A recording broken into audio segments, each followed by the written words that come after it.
Hey, Pepin. Yo yo. I love the fishnet stockings. Are you going to a picture show? No, just cross dressing. Oh, so you're dressed as a woman, No, I'm dressed as a man dressed as a woman. like for Halloween? No, I'm a man dressed as a woman dressed as a man dressed as a woman. Oh, just like Toy Story. Yeah, like Toy Story, and like Toy Story. That's a story about toys. It's Halloween. Why don't we tell stories about Halloween? Scary. About spooky scaries. It's about spooky scaries. Oh, yeah, that's a great idea. Let's have a series of guests all tell spooky scary stories. That sounds actually pretty fun. I think we need to talk.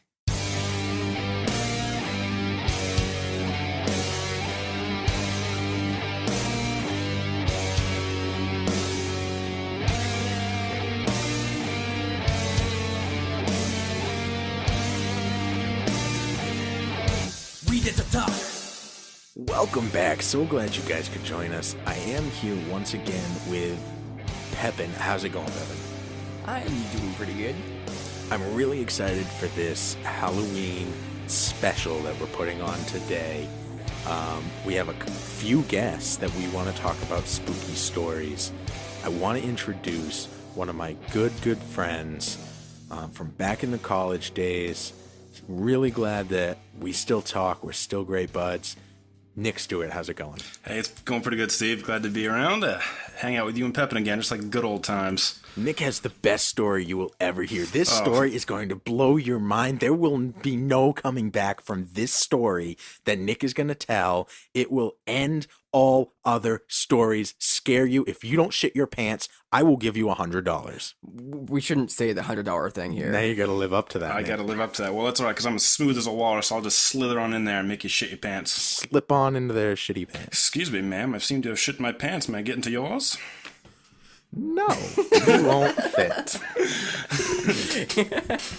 So, Nick, you have a spooky story. Before we dive directly into the story, I want to hear some background. Let's start with your personal beliefs when it comes to ghosts. All right, so my personal beliefs as far as the ghosties is I'm uncertain.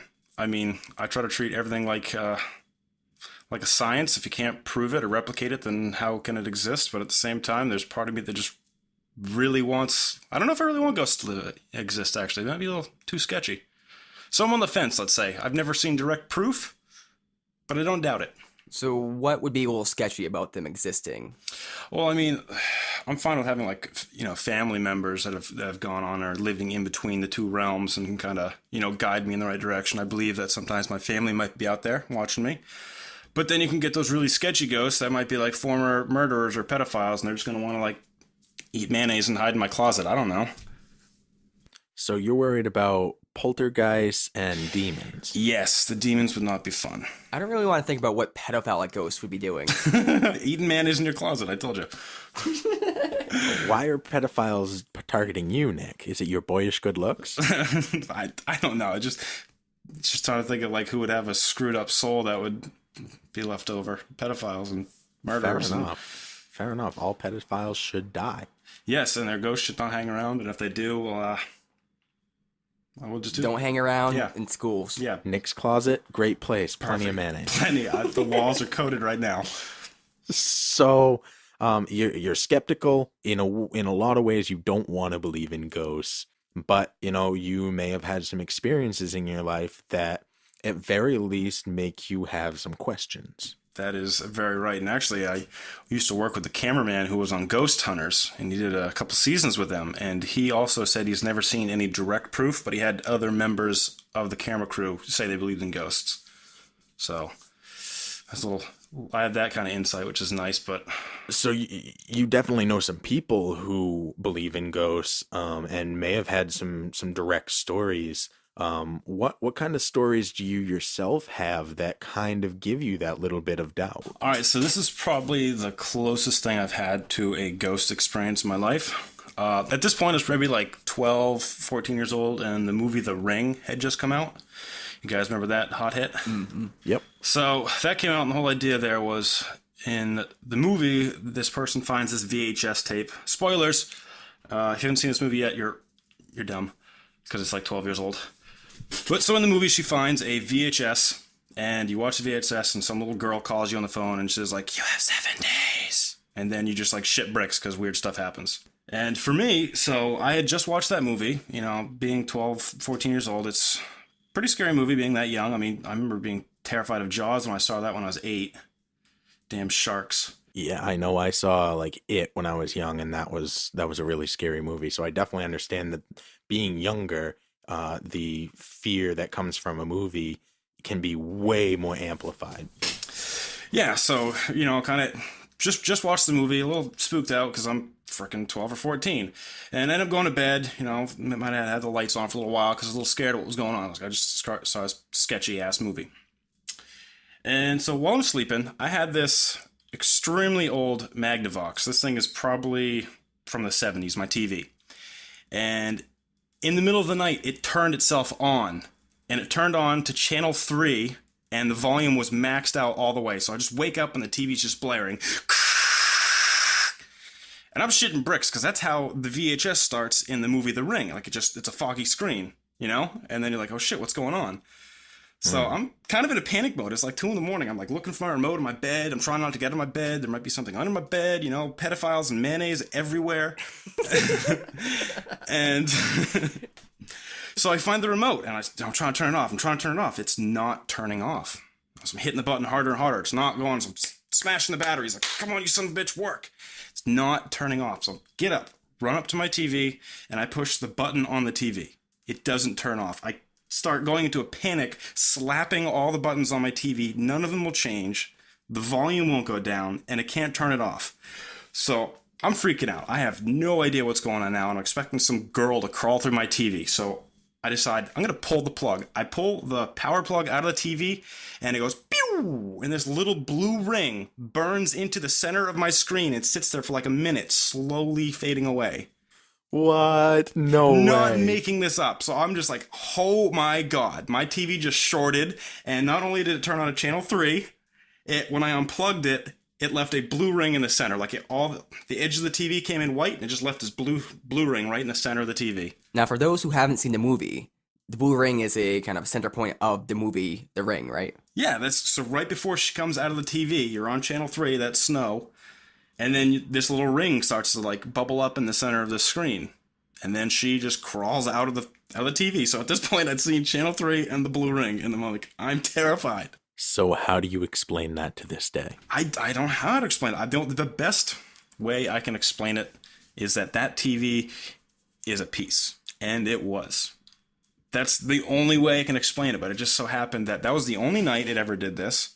So I don't, have any recollections of this TV doing this before. I know the TV was an old piece of crap, but this is the first time it ever had done this, not turned off, and then left a blue ring. Where did you find the remote? Oh, on my bed, under my bed, somewhere around there. Well, if it was in your bed with you, I can imagine maybe you rolled on it and that turned it on at the same time, causing damage to the remote. Yeah, but the buttons on the TV itself didn't even turn off. Yeah, that's a very good point. That was the weird part. Like, sometimes the remote might have been dead on batteries, but I was pushing the buttons physically on the TV, and it was not turning off or changing channels. Option 2, power surge. That is potential. That might be it. Yeah, to me it sounds like the TV was from the 70s and just started acting a little weird. You know how the 70s were. Oh, they were crazy. Yeah, also the blue ring, or just at least the ring, I used to have those kind of old TVs. I think we all did growing up in like the 90s and stuff. It was pretty common for those kind of rings to happen on my TV. Some of the TVs that worked a little less good, like you'd have to like hit, like it'd go to that little ring and you have to hit to get them to work. So I can see that being maybe, it's very coincidental or very creepy, especially having just seen that movie. But I said that's the only time that TV ever did that, though, which was the weird thing. Like it never did that again or before that. That's how everything worked in the late 90s, early thousands, though, is that if something didn't work, you hit it until it worked. And it was flawless. That's just how things work. Yeah. Just hard reset. Exactly. Hard reset with your hand, and eventually it'll work.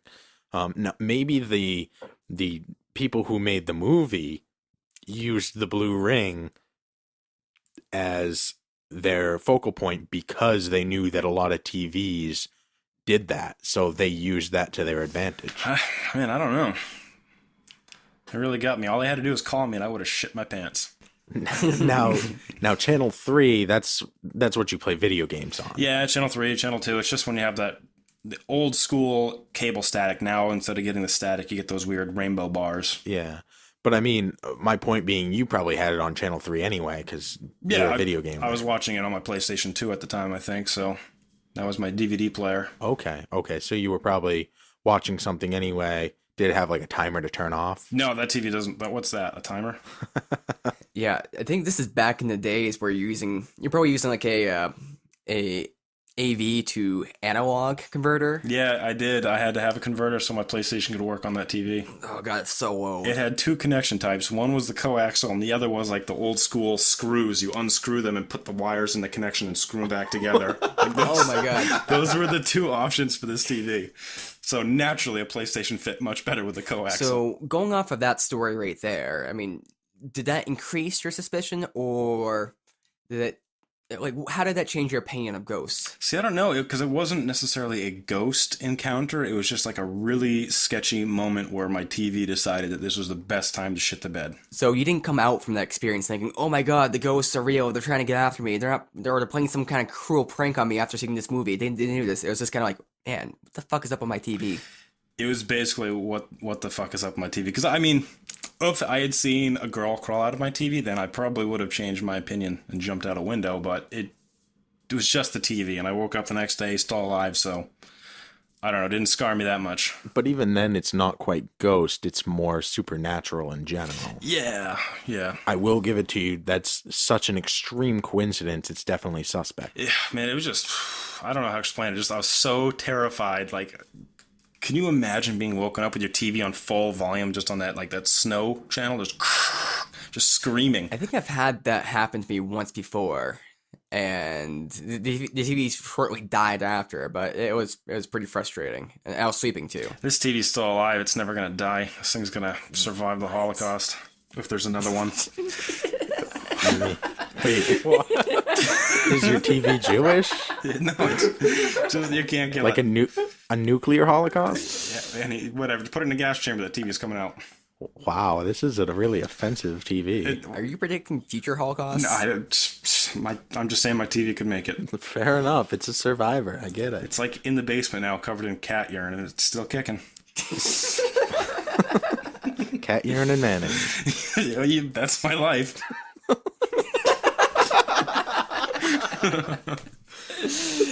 Okay, so do you have any other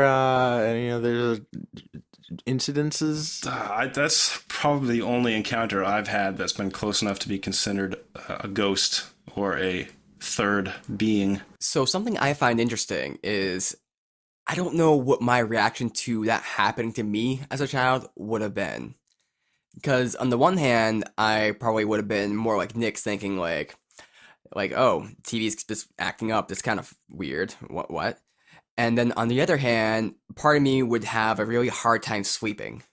I would be kept up for like maybe a couple of weeks and be thinking to myself, okay, there's nothing wrong with this. This is irrational. You know, there's nothing haunted about this TV. There's no ghosts.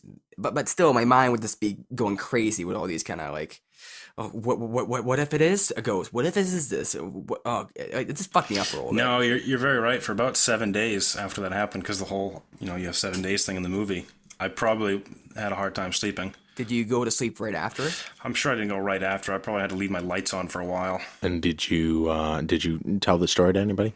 Yeah, I've told that story to a couple people before. I mean, they all just kind of. It's kind of a funny story because it's so random that stuff happens right after you watch that movie, where that exact thing happens in the movie. Did you tell your dad or your mom or your sister right after it happened? No, because it was like 3 a.m, so they were probably asleep. Well, I mean the next morning. I don't know. I can't recall. Fair. So your parents didn't hear the TV blasting at all? Or were they just like, oh, that's Nick? They probably were just like, God damn it, Nick, he's playing Ken Griffey Jr. Slugfest again. Stupid bread ass in there. That's a very underrated game. Yeah, especially when you have, what do we call him? That bread ass? Bread box ass? Yeah, he had a very bread ass. So, good stories about ghosts. Good job. Claps all around. Thanks. Spooky claps.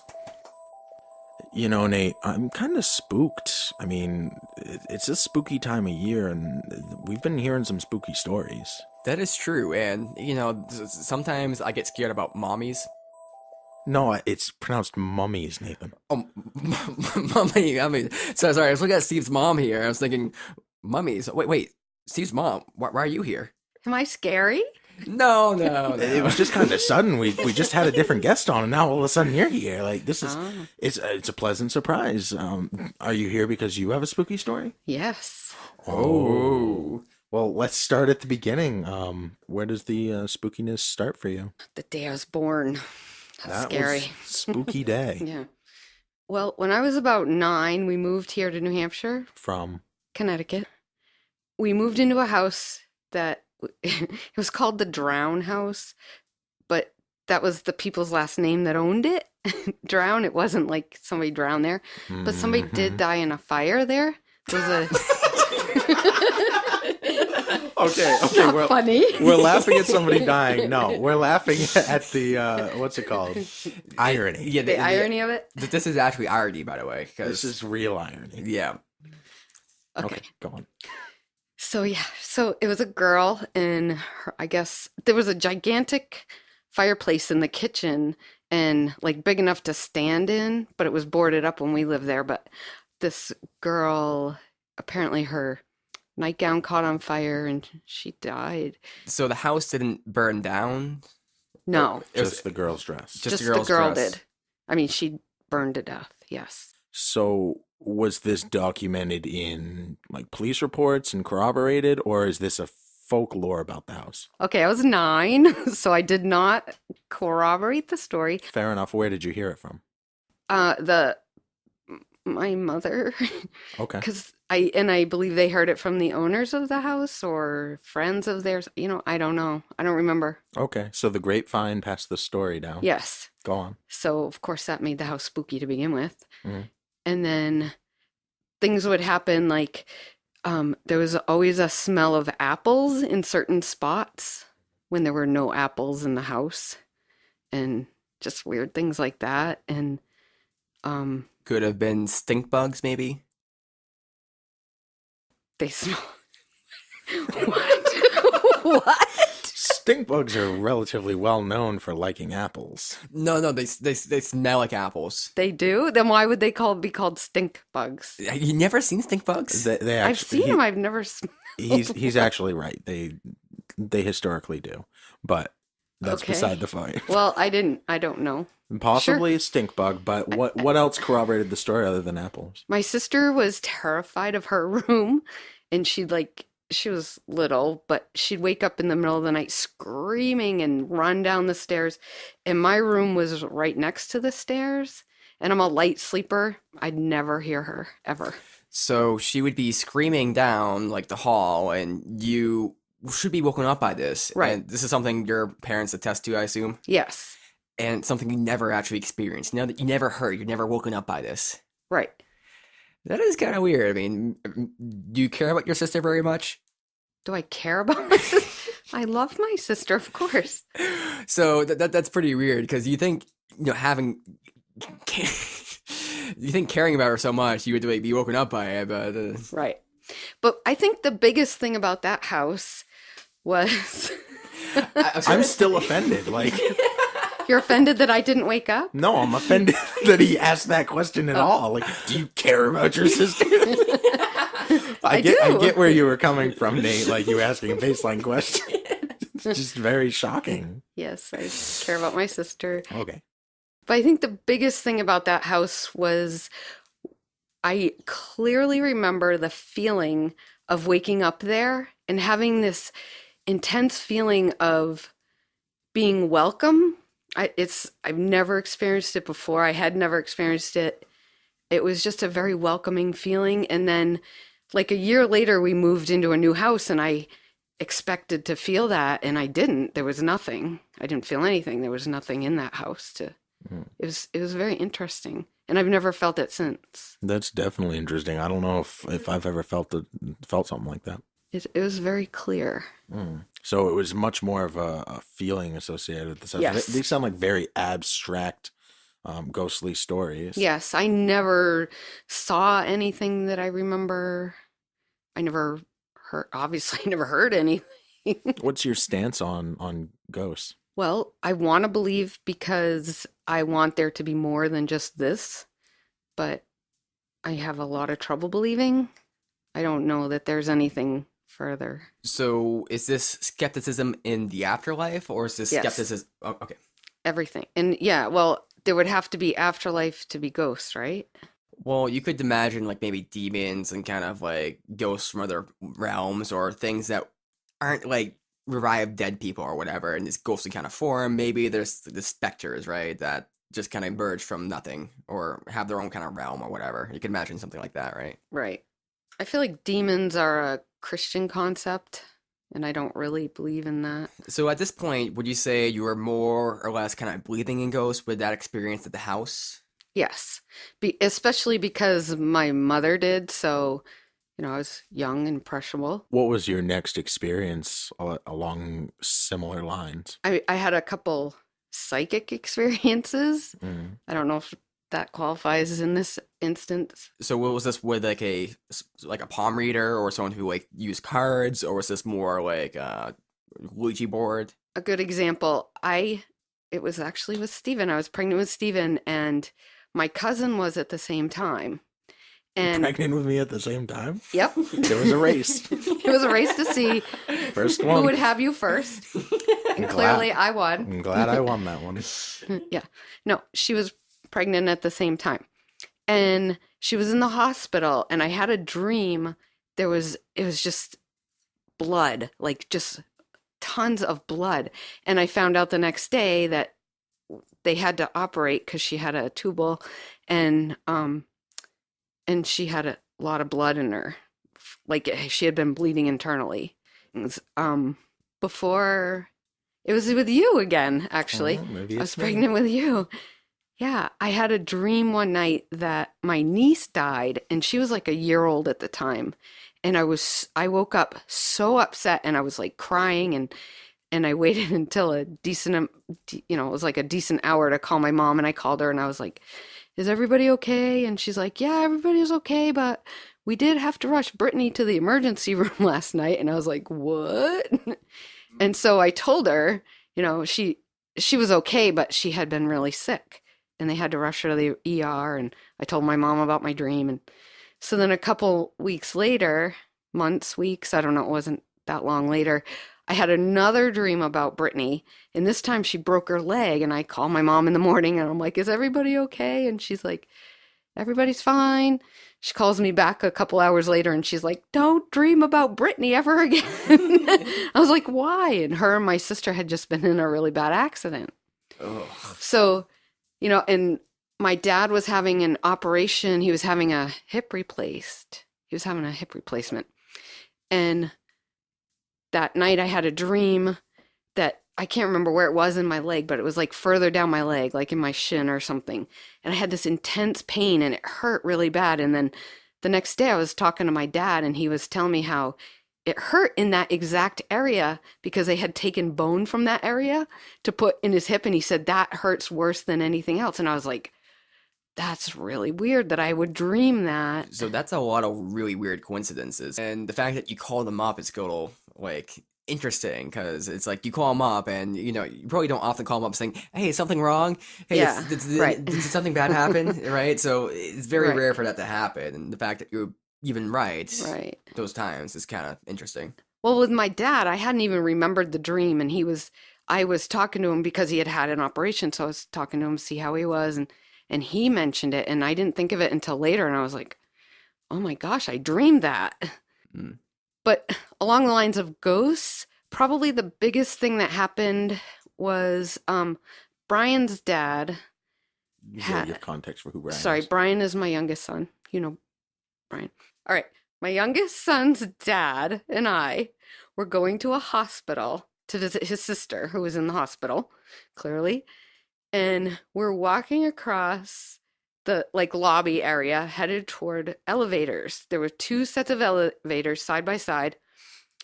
And there was somebody that walked in front of us and got on like if you're facing the elevators, the one to the left, the door opened, they got on, the door shut. We pushed the button, the door opened again on the left elevator. We got in there fully expecting someone to be in there. There was nobody there. And there was no, you know how like some hospitals have a door, they open on one side, but they also open on the other. You know what I mean? Mm-hmm.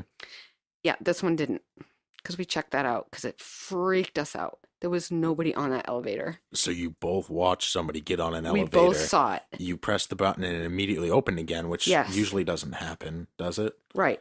But So- the elevator was sitting there. Like it hadn't left the floor yet. How long did it sit there? Did the doors like immediately just close? Yes, the And doors you immediately hit closed. the button? We pushed the button. The door opened, and we walked in front of it thinking that there was going to be somebody in the elevator. There was nobody there. Wow. Yeah. And do you remember what the person looked like in any sort? Well, Was it a no. male? Honest, I don't remember. He said, because we talked about it years later, and I think he said it was a guy wearing like blue. But honestly, I don't remember because I'm not that observant. No. So mean, I just saw a person walk in front of us, Mhm. get on the elevator, but was not there. So did they walk from behind you or from like off to the side? And Yeah, just they kinda, came like from off, Yeah. from the side, from the right Mhm. of us. So they cut directly in front of you Yes. and then got on the elevator. Yes. Doors closed. You press the button. It immediately opens up again. Nobody there. Right. Wow. That's Yeah. really creepy. Yeah, the cutting out in front of you part is kind of weird because that is something you notice regardless of like maybe if he was like just kind of walking there already, but cutting in front of you, that's something that kind of tips your attention and Right. you know, this is something you notice. Did you guys get on the elevator and actually take it? Yes. But we were Really? scared. I wouldn't have taken it. I wouldn't have taken the elevator. I'd have been like, yeah, so the stairs, where are they at? Right? Well, there was another elevator. We could have taken that one. Fair. But It's it a wasn't. haunted elevator. It was the freakiest thing. But I mean, where else better to see a ghost than a hospital? Right? Lots of people die in the hospital. But they're already dead when they get put in the graveyard. So Some why of would 'em. somebody haunt a graveyard? Some of them. Maybe they're trying to reconnect with their physical form. Maybe they know Oh. that that's where their loved ones are going to meet up with them. Those are just two thoughts off the top of my head. Isn't the morgue just like a temporary graveyard? The morgue? Yeah. It's a place where they keep bodies before they bury them, or they take them there to like embalm them, and if they're going to be viewed, then they dress them up and paint them and stuff. I feel like a temporary graveyard is an oxymoron. This is getting complex. So that's one experience. Now, would you say that's a ghostly experience in your opinion? Yes, because I cannot think of any other explanation for it. If there had been a door on the other side of the elevator, I could have said he went out the other side. You know, He could have been Superman. he could have been, he could have been Spider-Man. He could have been hanging from the ceiling and we didn't see him. I didn't think of that. He could have climbed through the roof of the elevator and been standing up there watching us freak out. He could have. Possible. That is a possibility. Mom, we have a special guest for you here today. It's Ashton Kutcher. You were punked. That's the joke, guys. Hope you're laughing. That was like the least satisfying prank ever. It really was. Like 10, 15 years later, just Ashton Kutcher comes in. Oh boy, that'd be great. I have Remember no idea where you went with that. Like, remember that time you're slightly confused and you're like, hey, was that a guy that just cut in front of me? Where did he go? That was me. I set that up. Oh! Except you would have been like 4. I still am. He was Oh, a wow. very good punk. Oh, that was a good one. Okay, enough awful jokes. So, despite that extreme experience, how do you feel about ghosts now? You said you're not fully convinced. No, because I still, like, my mind still tries to think of explanations for it. Like, when I think about it, which I don't very much anymore, but I used to, because it was really freaky. Yeah, that is. It's pretty interesting because your daughter Sasha, she also has similar kind of viewpoints on that. She wants to believe in ghosts, thinks it would be cool, but she's also a little skeptical about it. Yeah. We used to remember that house we lived in Rochester on Congress Street. It was similar to the one that we live in now. It's 2 floors. Across the street from Froggy's place? Nope. No. Um I don't know where Congress Street is. the I'm thinking of the place church where with the that big tower. fat lady Nancy walked by. Yeah. Oh, that was Congress yeah. Street. That was Oh, Congress Street. I remember. You just should have said Nancy. That's a Oh, landmark. well, I didn't know that. She's a moving landmark. Yeah, that's true. Anyway, so And was so it? Was Erica live downstairs? yeah. Okay. I remember. yeah. I just wanted to remember that. Okay. So in the very That was an important part of the story. in the very top, if you like, one time I was up in the upstairs. My room was in the upstairs at one point for a while, and I would feel something get on the bed with me, and thinking it was a cat, because I've always had cats.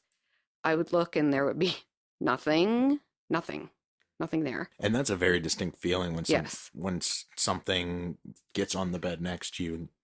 Yes. The bed shifts. I it would kinda feel that shifts- a lot. It shifts Yeah. down in some spots. Yes. And then the bed would like shake so much it would wake me up. Now, when you say shake, you mean kind of Vibrate. vibrate violently? Not really violently. It wouldn't shake me off. So but in it would, theory, if it would wake me up. if a it would truck be was enough going by and shaking the house, Right. in theory, Right. Mhm. But it was on a back road. It wasn't like on the main road. right? It still could have been a truck, I guess. There were really no trucks that went down by that house. No, it would have to go down Main Street, Yeah.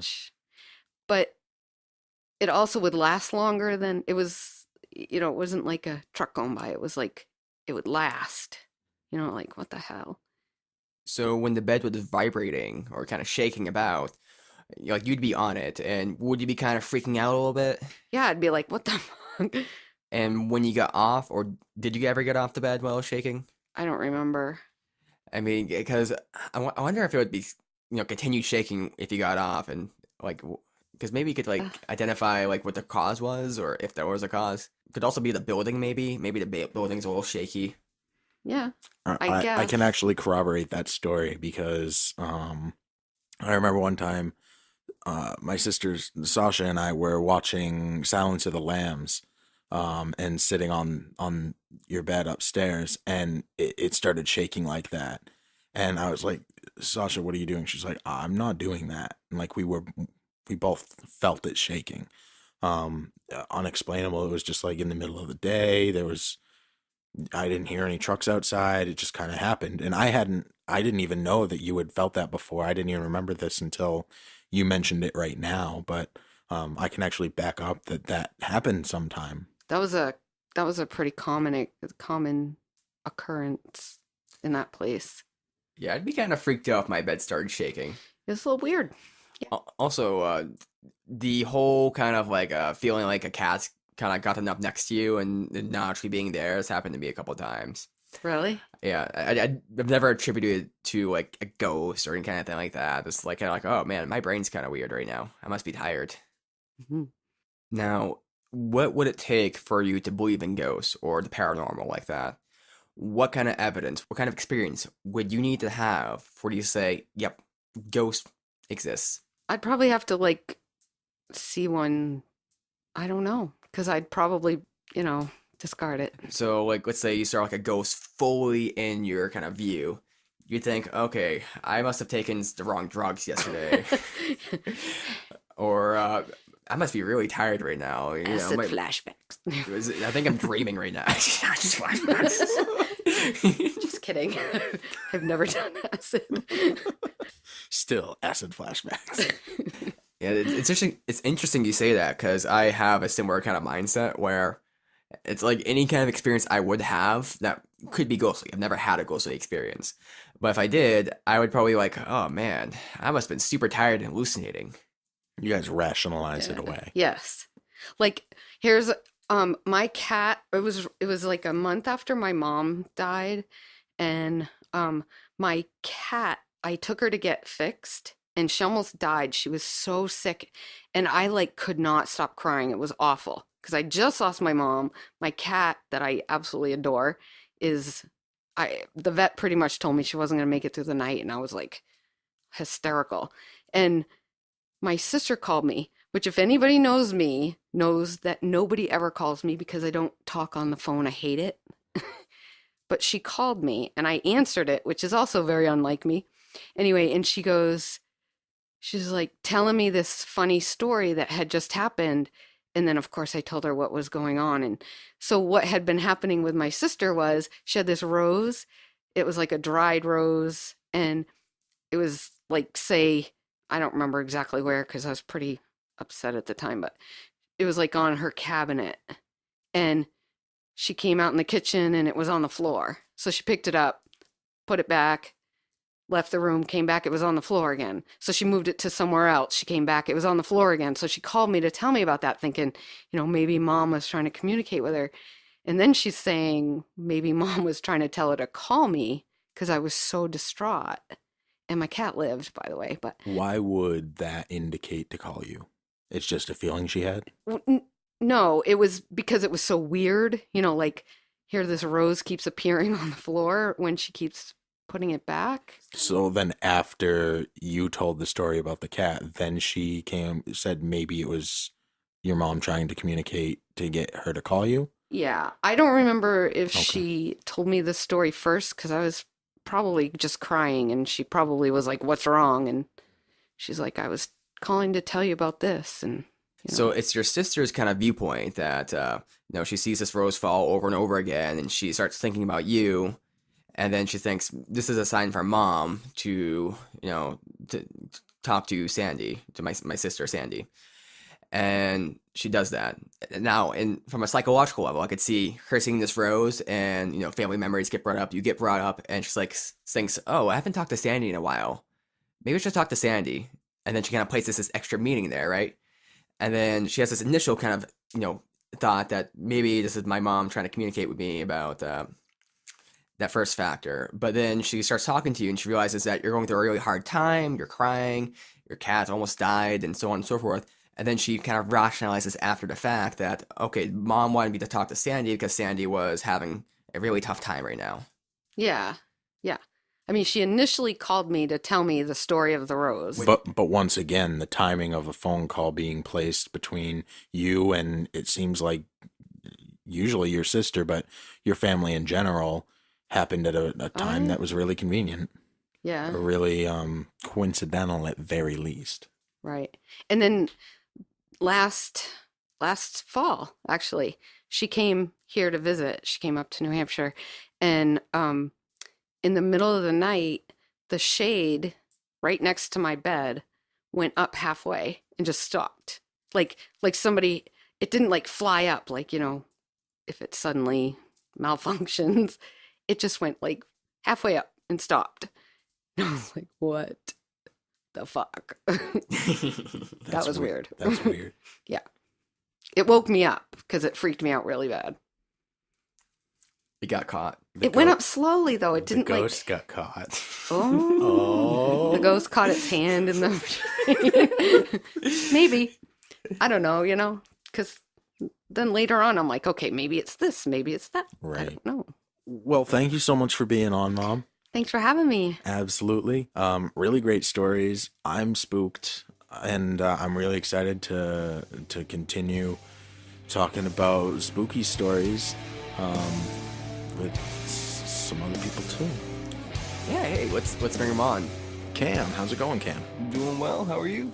Not too bad, thanks. Do you want to introduce yourself to our audience? Yeah, first of all, thanks for having me here. Love you guys. I've listened to your show quite a few times now. And about myself, I go to school, go to work, all the same stuff, pretty much, but love to be here. I jam once in a while, but Otherwise, This is like the That's most just my down life. to earth kind of like introduction. yeah. We're really glad that you're here. For the listeners, because you can't see, he has an amazing mane of hair. Like, this is otherworldly. Let me tell you, on the way here, I was thinking to myself, thank God this isn't like a vlog because then everybody could see how ugly I am. No, that is not the case at all. You got the beautiful facial hair going on. You keep it well maintained. Lovely mane of hair. You could be a wrestler with that flock. Wow. Thank you. So, the real reason we have you on here today isn't to gaze at your very, very luxurious hair. Instead, is to talk about ghosts. So let's get spooky for a second. Pepin, play some sort of audio clip that's spooky. Woo. Perfect. Guys, no, that's too spooky. That's Michael Jackson. So- that's pretty spooky. So Cam, you have a tale. I do have a tale. Now, it is not one that directly involves myself, but a good friend of mine lives in a house that used to be an old funeral home. And in the basement, you can actually see where they used to carcinate the bodies. The whole thing is still there. Everything. We also have another friend who lived in a funeral home. Is this a thing?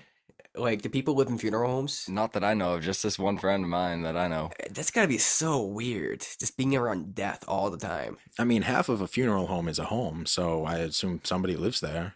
Yeah. Well, the story behind this house is the morticianer who lived there. He died in the house as well, and he had two sons. They both died in the house as well. So there's a lot of death, not only just from people dying, but the history of the house in itself. Do we know anything about the background of how they died? Like, was this like an all at once thing or like separate times? I And- do not know the exact details of that. But, I mean, just taking pictures and videos inside this house, it distorts pictures.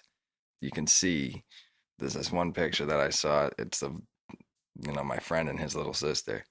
And there's just flames in the back and like almost a face in it. Just this, it's all red. It looks like somebody put a filter on it, but there was no filter. It was before filters even existed. It was like 2001. So it's like one of those old Polaroid cameras. Yeah, pretty much. And that just showed all this weird shit in the background that was just unexplainable. That is absolutely crazy. So that's a relatively common occurrence in this house. Yeah, I mean, there's scratches all over the doors from the dogs freaking out every night because they hear banging or they just see something. The little sister there, she wakes up every night saying, "Who's this guy in my doorway?" Like, this house is pretty legit. That's terrifying.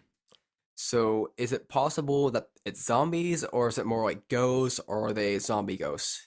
Well, from the videos on her Facebook, I see orbs, and there's one with a shadow standing right in front of the door, and only for about 3 seconds out of the 3-minute video, you can actually see like a clear face in that shadow that's standing in front of the door, and it's pretty chilling. So that would probably be more like ghosts, because nobody walking around, but it is kind of like, I think the orbs are kind of like seen as kind of ghostly figures, and they sometimes kind of show faces.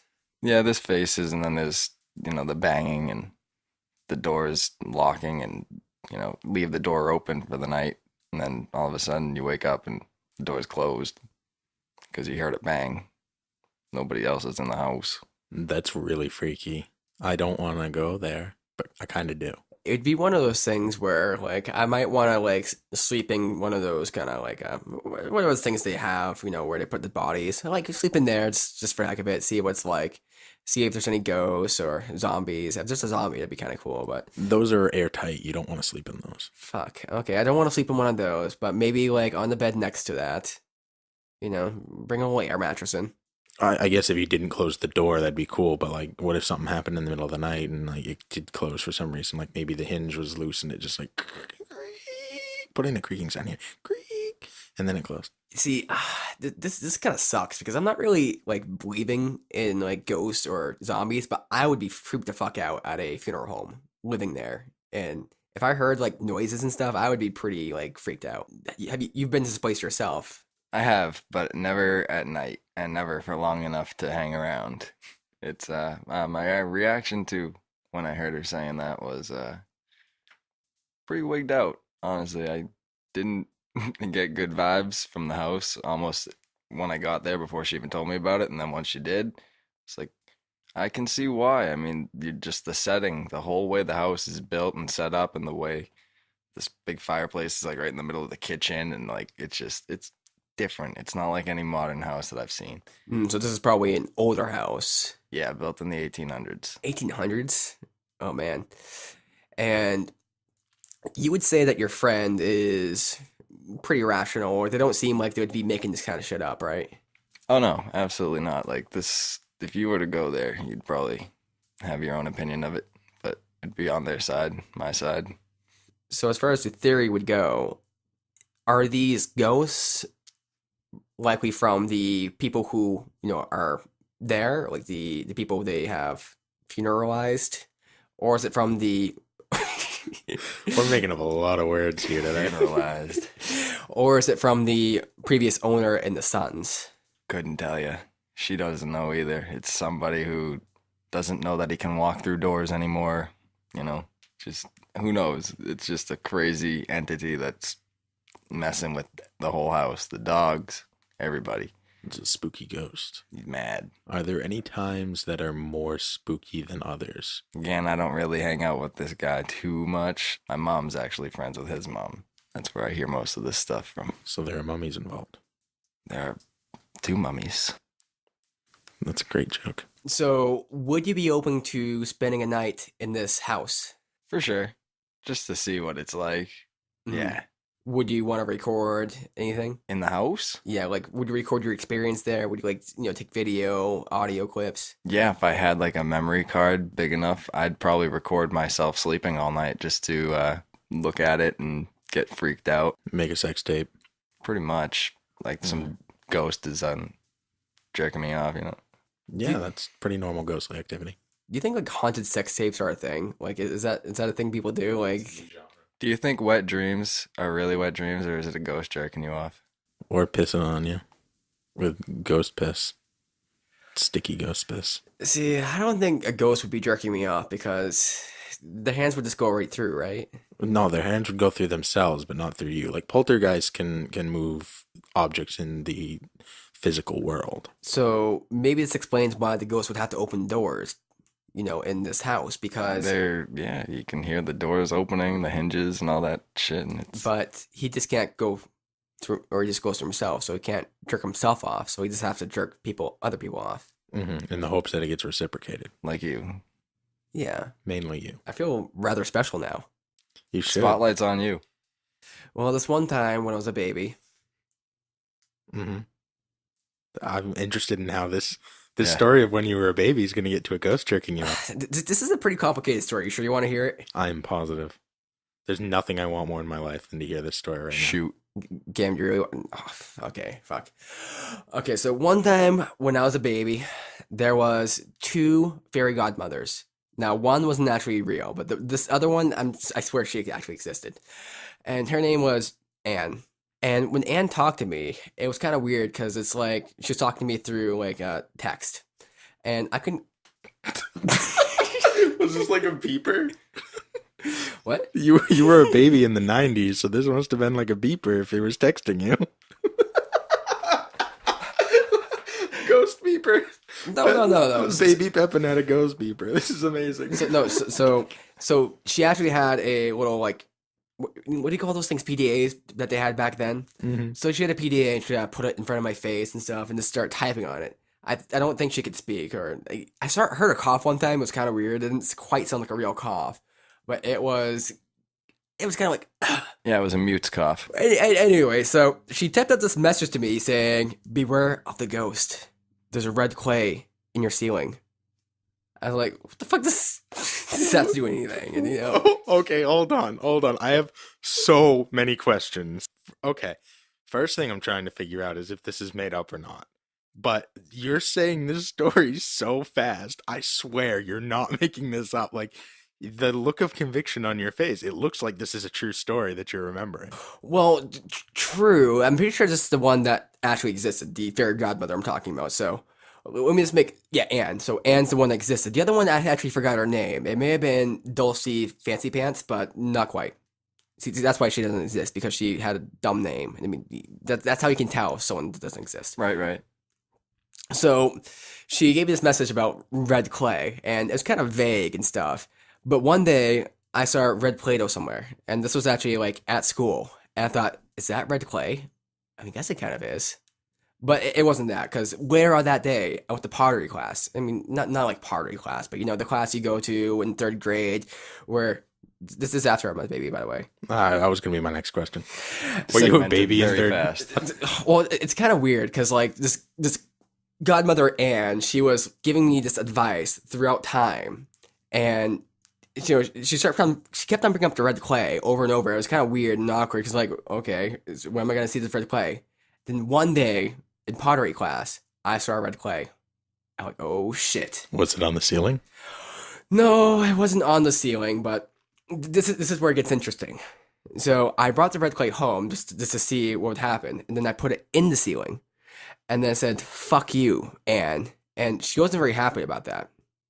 What ended up happening was she summoned a ghost, and that night was kind of weird. I mean, this is actually sixth grade now, because that red clay was up there for a while. It dried up. So you had dried out red clay in your ceiling for at least 3 years that you put there to spite a fairy godmother named Anne who texted you on a PDA not to touch red clay in the ceiling when you were a baby. Yeah, and it's honestly one of those. Okay, actually, let me first explain this part, because this is a little confusing. Because some people might be saying like you have an open ceiling or something. How are you putting that clay in the ceiling? Oh, I am on board so far. It makes complete sense to me. But so in my room, there's actually a small little hole in the ceiling, and don't know how it got there. It actually might have been Nan, or maybe I was just messing around with my brother, like roughhousing and stuff. But so there's this little tiny hole up there, and no one could really see it, so my parents didn't really care. Now I actually put the clay up there, and then Plug the hole. yeah, well, I didn't plug the hole. I just kind of put it to the side, because I didn't want my parents or whoever seeing it and saying, "Hey, what's that red clay doing there?" Like, that'd just be kind of awkward to explain. So, as a result, what I did was every couple of days, I would just kind of check the red clay to see if it was drying, or if it was hard yet, or what was going on with it. Was it still there? I mean, because it kind of gets to your curiosity, right?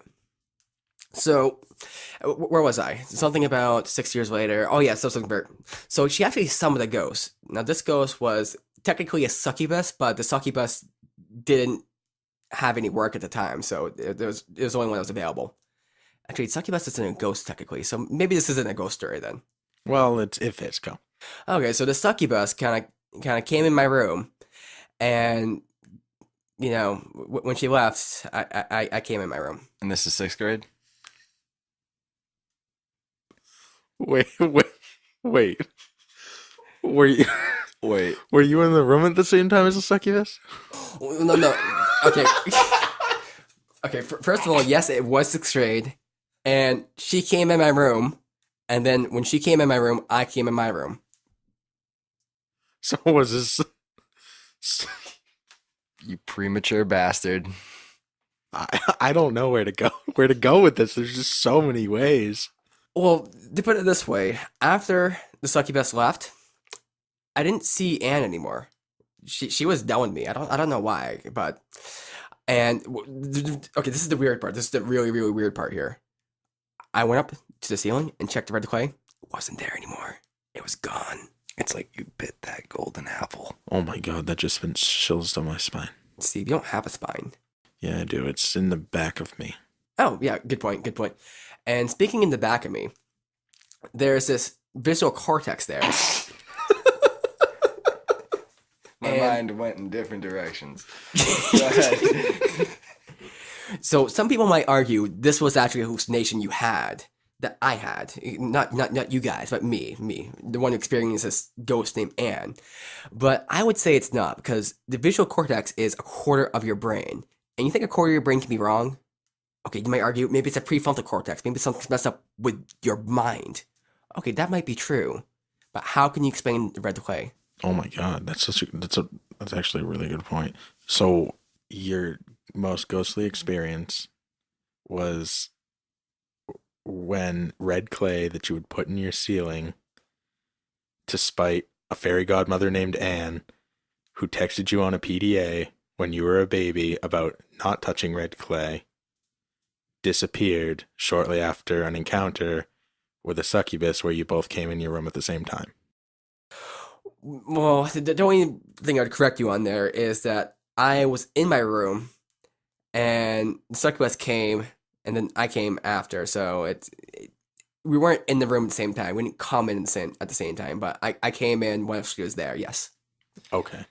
I don't like the way that you keep saying she came in, then I came in, and Well, you could say you were in the room and then she was in the room. Could phrase it a little differently. Let's be specific here. I didn't come in the room. Like You arrived at the room. No. He came in the hole in the wall. You think you could reach up there? That'd be pretty impressive. No, the wall, not the ceiling. You came in the hole in the wall. There's a hole in the wall. Wait, we're talking about the door? Because I don't think it can fit through the door. We're talking about the door. Oh, shit, man. Shit. Wait, what can't fit through the door? Nate, how do you get in and out of your room? Not sideways. You've got elephantitis of the nuts. Guys, I think we're a little off track We here. are. We were on ghost stories, and now we're talking about Nate's dick, as you predicted. I told you this was going to happen. This is just what happens. Yep. Now, I actually do have a real kind of... This is not a ghost story, but it's a real experience. Wait, that wasn't real? Uh... Wow, you tricked me, Nate. Shit. I'm sorry, Steve. I'm very, very sorry. How am I going to trust your next story? Well, it's a lot more boring. Your computer just turned red. Oh, that's kind of cool. Are you seeing that? It's Yeah. got like a red tint to it. Yep. It just like randomly happened. What was that? It's called Flux. Or ghosts. It's a ghost. Okay, we'll just say it's ghost. It's the red clay. So in this second story, a little bit worse than the first story. I had a friend who believed in ghosts. They'll call him Ryan. Oh, Ryan. Yeah, that's a good cover name. And anyway, so he was telling me, "Oh, we're gonna do a seance here. We're gonna summon a ghost." And this was in my basement, right? And I'm like, "Oh, okay. Well, I'll summon a ghost. I guess. I mean, I don't really believe in this, but this is in sixth grade, and With a Ouija board. no, he did like a whole seance thing. Like he actually, those Candles. He had a Waluigi board. I made that joke twice. that like that little predictor thing you have in like the third grade where you kind of like move it back and forth. Oh yeah, the paper fortune teller. It's like, He actually made one of those for some reason. I don't know. well, that's how you summon ghosts. Clearly. And so he did it, and then he summoned the ghost or something. Nonchalantly, he casually summoned a ghost or something. And then he 1, 2, 3, 4, 5, 6, 7 ghosts. Oh my god. I think that's a Rob Zombie movie. Yeah. So he's like, "Yeah, I think a ghost is here." I said, "I feel a presence." It's like, "Oh, okay." He's like, "Is he right here, in front of you?" I'm like, "Yeah." "Put your hand there. It's gonna be cold." I'm like, "Okay." Put my hand there, and it was cold. And I was like, "Oh, that's interesting." Was it cold everywhere else? No, it's just that one specific spot, at least as far as I could perceive. Was there nitrous oxide involved? No. Trying to think of anything else that might explain that. Was there a ghost? There was not a ghost to my knowledge. Now, I spent a little while trying to figure out what would be the cause of that, and I came up with something which would be somewhat identical to suggestive kind of theory or whatever, like suggestion, like you say, this is going to be really hot, and then you feel it and it's really hot, but it might just be kind of lukewarm, kind of like one of those things. Or you might say, this thing tastes really great, and then you try, this is really good, but it's like actually like dollar store kind of tap water or whatever, soda. What if, was it Ryan? I think Ryan. We're using the name Ryan. Yeah, Ryan.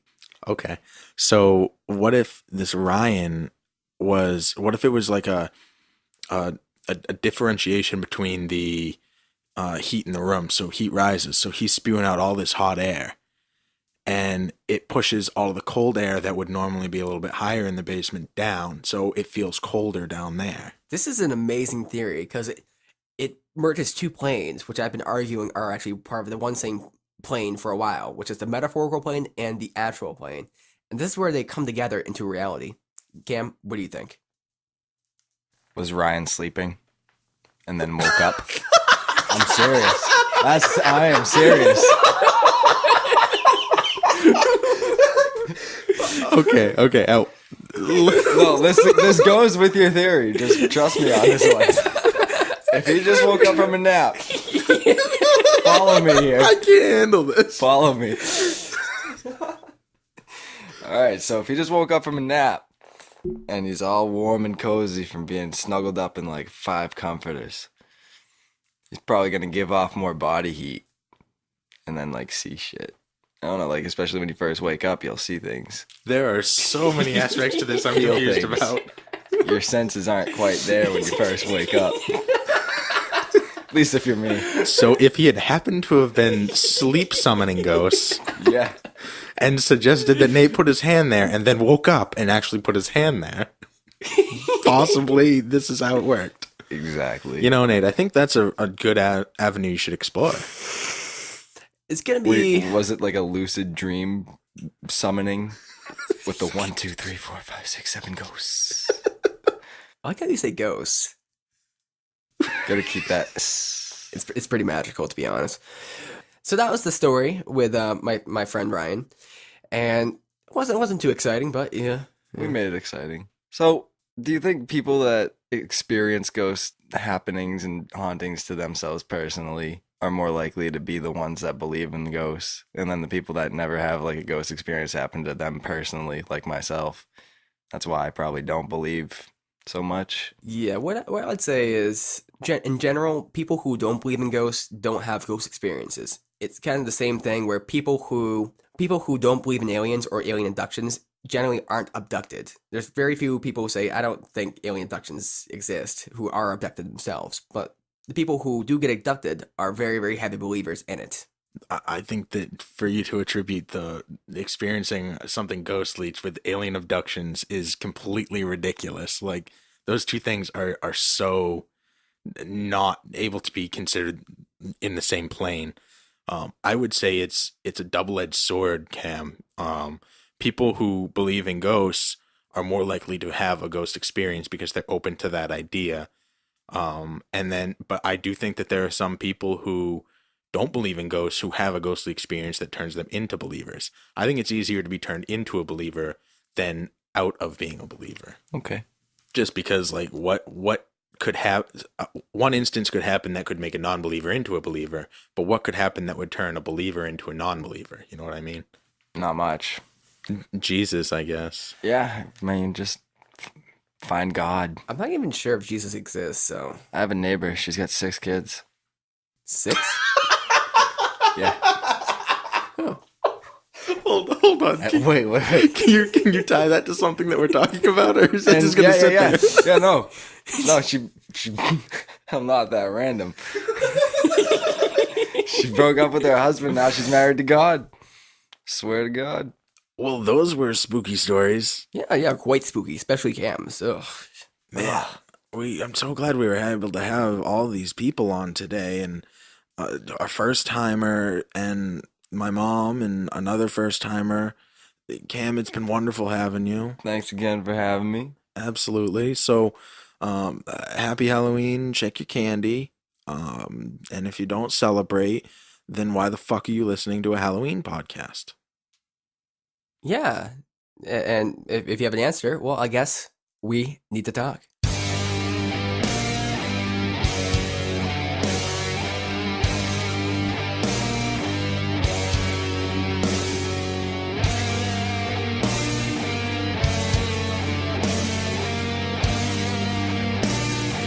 Thank you for listening to our Halloween special. Be sure to rate us on iTunes. Also, give us messages and stuff on Twitter at WNTT1. Also, we're on Facebook, and, you can check us out other places. No, we're not on Instagram yet.